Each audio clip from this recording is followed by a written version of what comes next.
1年先は月で会おうね。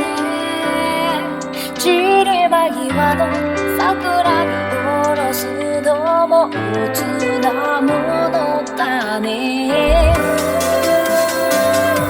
言えない感覚あなたに届けたい Love Needle for Electric Heart。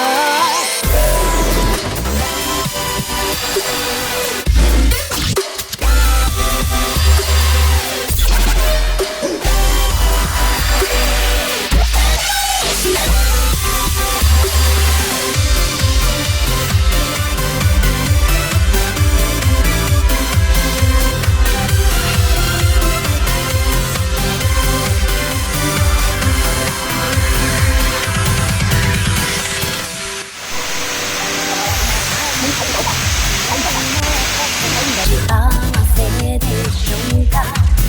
遠い彼とは会えましたか。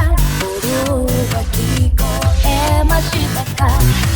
思えば思うほどに深みにはまってく運命。